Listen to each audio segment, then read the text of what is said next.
இப்போ எல்லாரும் என்ன கேட்குறீங்க, இந்த திருமண பொருத்தம் எப்படி பார்க்கணும் அப்படின்னு கேட்டிங்கன்னா, எனக்கு தெரிஞ்சு வெறும் நட்சத்திர பொருத்தத்தை வச்சுக்கிட்டு 10, 8ங்கிறத நீங்க பார்க்காதீங்க.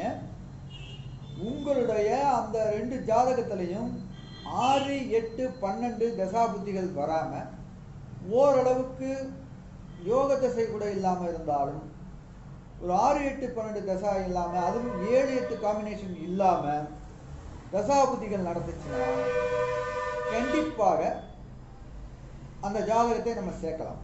இது செவ்வாய் தோஷம், நாகதோஷம் அதெல்லாம் விட்டுடுங்க. என்ன தசா புத்திகள் நடக்குது அதுதான் ரொம்ப முக்கியம். இந்த மாதிரி திருமண பொருத்தங்களை பார்த்து நம்ம சேர்த்தோம்னா கண்டிப்பா அவங்களுக்குள்ள ஒரு 20 வருடம் வரைக்கும் நம்ம பார்க்கலாம். பிரச்சனை இல்லாம நல்லா ஓடும். இதை பத்தி நீங்க விரிவா தெரிஞ்சிருக்கணும்னாலும், ஜாதகம் பார்க்கணும்னாலும், திருமண பொருத்தம் பார்க்கணும்னாலும் உங்களுடைய date of birth, time, birth place என்னுடைய வாட்ஸ்அப் நம்பருக்கு அனுப்பிச்சு வைங்க.